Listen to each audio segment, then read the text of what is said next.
Episode. Good to know that you're choosing the national broadcaster, and more specifically, you're watching Entrepreneurs Hub. My name is Sandra Kahunde.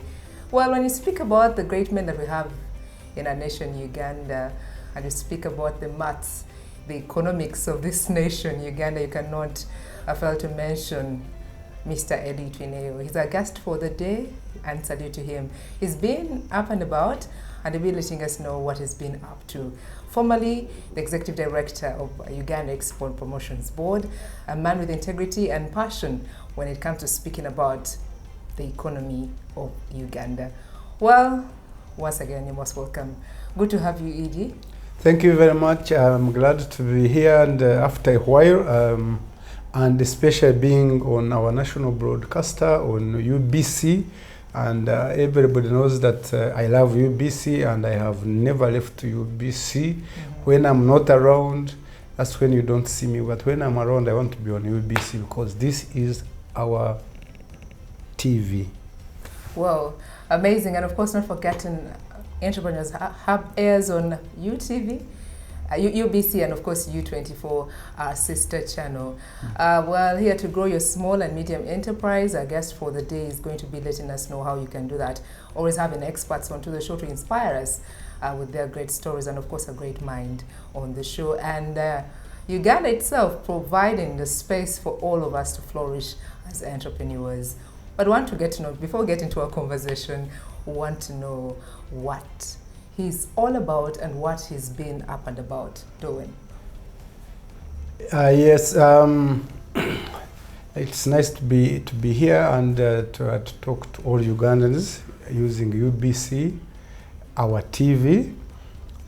Some of you remember me when I was the Executive Director of Uganda Export Promotions Board, and that was merged during the process of rationalizing government. Government realized that you had to be efficient and effective, so avoid duplication, put services together and nearer to the people. Service delivery was important, so they merged agencies, and other agencies were taken back to the ministries. So among the agencies that were merged, few agencies they were merged because most of them were taken back. Uganda Export Promotion Board was merged with the Free Zones agency.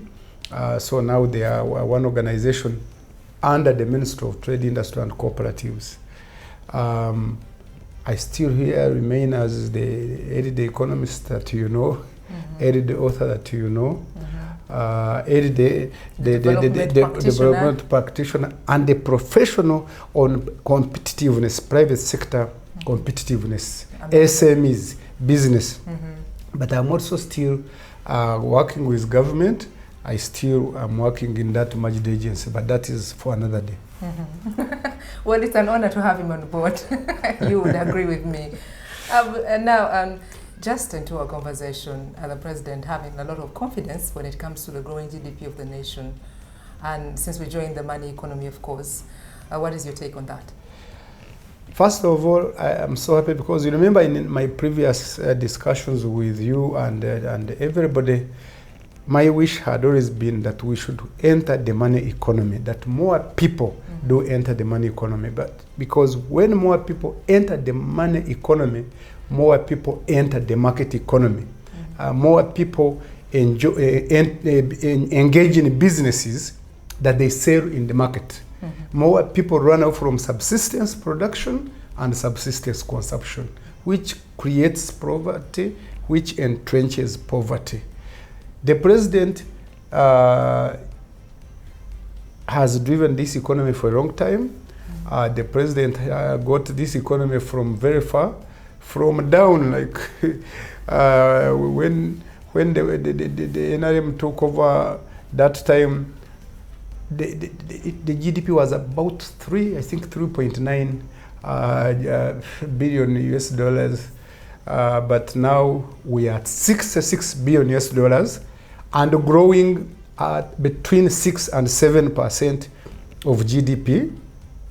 And I can tell you, I have looked at some analysis, I have looked at some trends, I have looked at some projections, this economy for the next 5 years will grow between 6 and 7% of GDP, which is impressive, which is very good. And that gives hope to any leader that that economy will be going up. Remember, the president has guided, directed everyone who is in government that this economy will grow what we call the 10-fold growth strategy. That within 10 to 15 years from today, from now, and that program has started, this economy will be at 500 billion or slightly over 500 billion US dollars. I have no doubt in my mind that this is possible. As an economist. As an economist. And of course having inclusivity of the common man, the entrepreneurs at school as well. And knowing how the Ugandans are working very hard every day to have incomes in their pockets. Knowing how Ugandan businesses are working hard every day to have incomes, to have turnover in their businesses. Knowing how households are all working hard to be in the money economy and the market economy and keep there.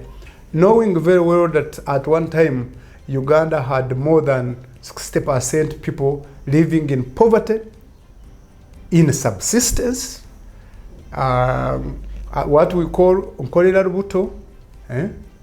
You make you go to the garden. This is not a farm, a garden. You go to your garden, plant your own beans and come and eat them. And you have to wait until the beans are harvested and you eat them. That was a sad situation.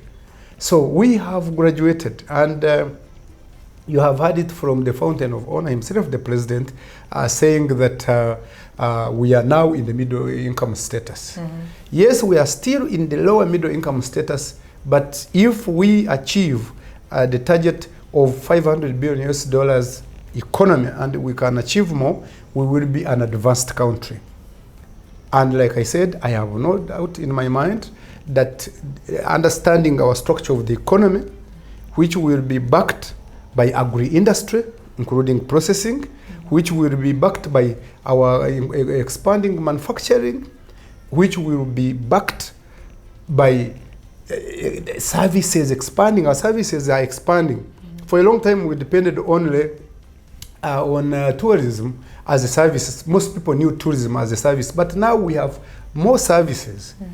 We have medical services, we have construction, we have accountants and related, we have legal services, we have transport and logistics, but also we have tourism as well. We have ICT related services. Every year now we are getting in excess of 2.5 billion US dollars. But when you look at tourism alone now, we are close to 2 billion US dollars. But also when you look at the remittances, the money we get also from services, because our relatives, brothers and sisters working and abroad and remitting money, individual remittances, is a service. They are providing services wherever they are, different jobs, in different sectors, and remitting money. We are also above 1.5 billion US dollars. So when you look at, again, the fact that the economy is moving, and we are also emphasizing science and technology and related, and when you are looking at Uganda, that Uganda is so gifted that even we have found out mining will bring in a lot of money, that gold, that we have found out that even we have deposits of gold that can give us more than 20 trillion US dollars, 20 trillion US dollars, even more. To sustain the economy. Sustain the economy. We are back to mining tin. We are back to mining, cement is a mineral. People don't know cement is a mineral, and we are getting more than 100 million US dollars, even selling it in other places. So speaking about all those opportunities yes. all over, yes. The president always keeps echoing yes. the services sector yes. that you also highlighted.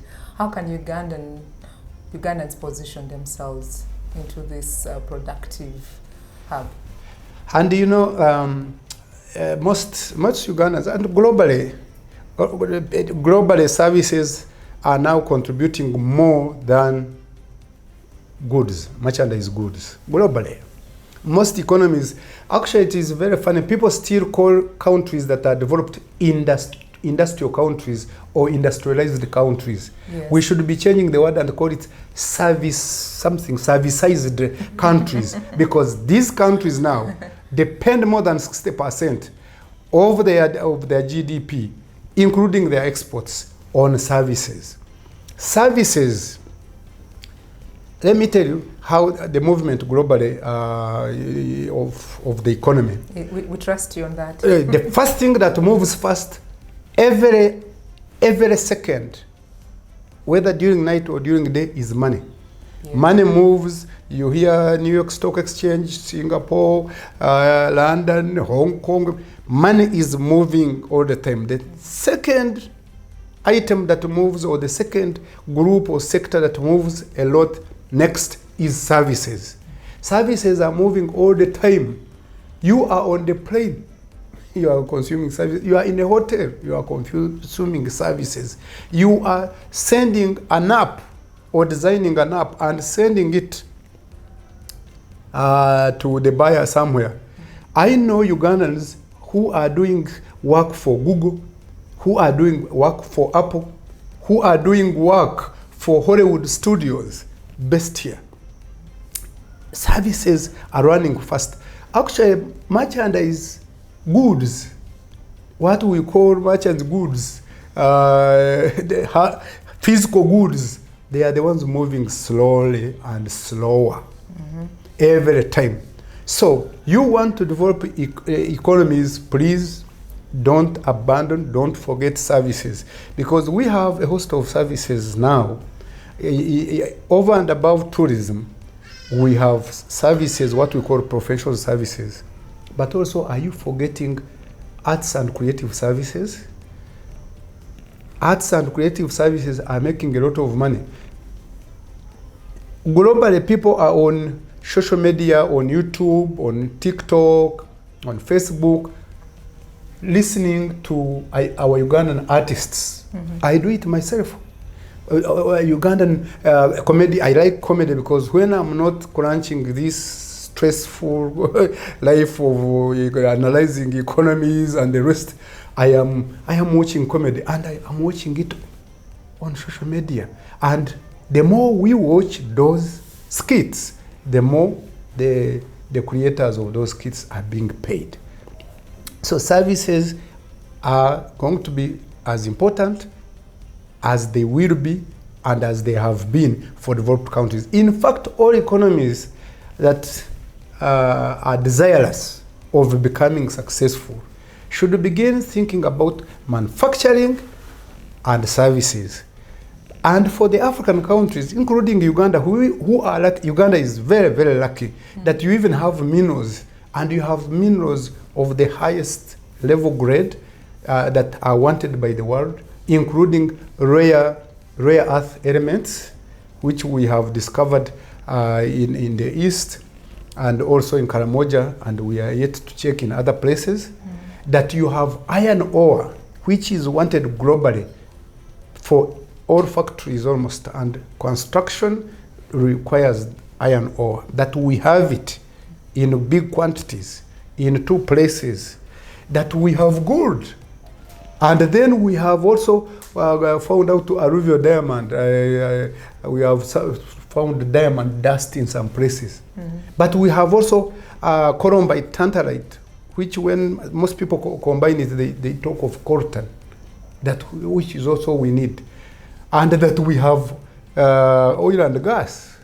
So this economy will develop. Will develop. Speaking about products, sorry to cut you short. No, fine. Well, earlier on we did share about cocoa itself. Yes. Yeah, some of the products that stand out to make us shine. Let me tell you a personal story about this one. So when I became the executive director of Uganda Export Promotion Board, I had a meeting with a Swiss agency called Swiss Contact, and buyers, European buyers of cocoa. So we visited different parts of Uganda, and I came back convinced that cocoa should be put on the list of those products. I actually came out cursing the colonialist. Is that the right word? Yes, we can curse. I came out cursing the colonialist. Why they had not introduced cocoa nationally in this country, because it grows in almost all parts of Uganda. Literally, where coffee grows, cocoa can grow. So then we began working very well with the OWC, Operation Wealth Creation, which is headed by General Salim Saleh. We began talking about including cocoa in the priority products, in the priority crops to be grown, because I had done the calculation and it was amazing. But do you know, that time cocoa we were exporting between 50 and 70. Now we are talking above 600 million US dollars of cocoa. And I can tell you, listen to this, cocoa, if we continue promoting it with coffee jointly, in the next 10 years, cocoa and coffee with value addition, they should be able to give us in excess of 40 million US dollars, billion. 40 billion US dollars. Cocoa and coffee, you plant them in 18 months, give or take, let it be 2 years and a half. Then you begin getting commercial quantities. And this is important. And I want anyone listening to me, and you have a piece of land and you can, and you are still able to till it. Cocoa is agroforestry. Cocoa is a commercial crop like coffee. Whether you have commercial, whether you have 1 acre or it's commercial. The 4-acre model, the 4 yes, you can even include it in the 4-acre model. Why? Because 1 acre of cocoa, you plant 450 trees. But maybe after they have grown, as you begin harvesting, maybe without gap filling, you could remain with about 400 trees. If you are getting enough rain all the time, or enough water all the time, every tree will be giving you 2 kilos of cocoa. And recently, every kilo of cocoa was 30,000. Even if it goes down, it will never be below 20,000, because cocoa cannot grow in the temperate worlds. It can only grow in the tropics. That's why you see the major producers and exporters of cocoa are West Africa, because that's why the colonialist, that's where he put it. He said, you grow it. Now, but there is one country which should be an example for Uganda that we should learn from, and it is called Cote d'Ivoire, Ivory Coast. Cote d'Ivoire, Ivory Coast, around 1980, 82 and above there, it was a major coffee grower, coffee company, coffee producer, coffee country. I don't know, one of these days I talked to one of those people and they tell me who gave them the secret. They embraced. Are you able to share the secret? Once I get from them, I will share the secret. They embraced cocoa. During COVID, Ivory Coast was exporting in excess of $4 billion of cocoa alone. And they are exporting other products. So this has also helped the economy as well? $4 billion is big money. 4 billion out of one export product. And now they are more. They have since gone up more. They have grown. But the rate at which Uganda is, and I'm telling you, ladies and gentlemen, the youth who are listening to me, 1 acre, you look at it, 400 trees, every tree every month giving you 2 kilos, and each kilo, even if you are getting 20,000, in a year you would never be poor. 1 acre. So cocoa can even be grown on a 1 acre model. Wow. And it will be in line with the president's strategy, and it will be in line with even the president's manifesto. Wow, amazing. amazing opportunities, a man with his history and great research, just as like the fountain of honor, and wishing well to the rest of the entrepreneurs out there. Now, away from the opportunities, we cannot forget to talk about the challenges, Yes. talk of the shilling Yes. that keeps depreciating, and its impact on the exporters and importers, and especially the ones that are passionate about, the SMEs. So let me begin from the hard economics. So the hard economics. You take us slow. Let me take you slow. So let me begin from the hard economics. The hard economics says that the more your currency depreciates, loses value, the more your exporters are bought abroad. They find a better platform. Yes, because then a weaker shilling will encourage the buyers of our exports, because then our exports will be affordable, will be cheaper, and therefore the buyers will make money, knowing that globally in the market competition requires that cost of production are controlled. You only make profit when you control cost of production, including the cost of buying the products you are going to sell, or the cost of buying raw materials that you are going to use to make the products. When we put that aside, again, I should say that a weaker currency also against all the other currencies is not a good thing, because countries become stronger. Now here the other side of economics. Economics is like the Bible. One part is saying money is bad. Another part of the Bible is saying money can buy bread, put bread on the table. So the other part of economics says economies, a currency becomes stronger. A currency becomes stronger the more it buys other currencies. A currency becomes stronger the more it buys other currencies. And now that is important. Let's look at this. Around the 1970s, early 1970s, if not 1974, the president then decided of America that America would no longer depend on the gold standard. Those days your currency was as stronger as the gold reserves you had in your stores. So two things. One, gold lost value, a lot of value. Another thing, eventually, and as we went to observe, some people, they realized even when gold gained value, it would be more expensive now to have these reserves. The American president then said, we no longer depend on gold reserves, gold standard. So he says, this currency, I'll print money. This currency will be as stronger as its economy that it is being exchanged. It, yes, to the economy. From the economy.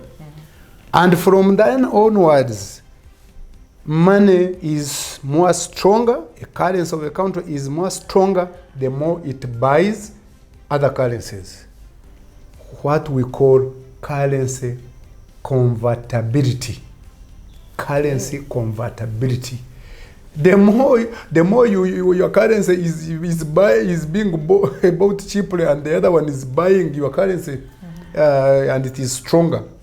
So that is an indicator of the economy.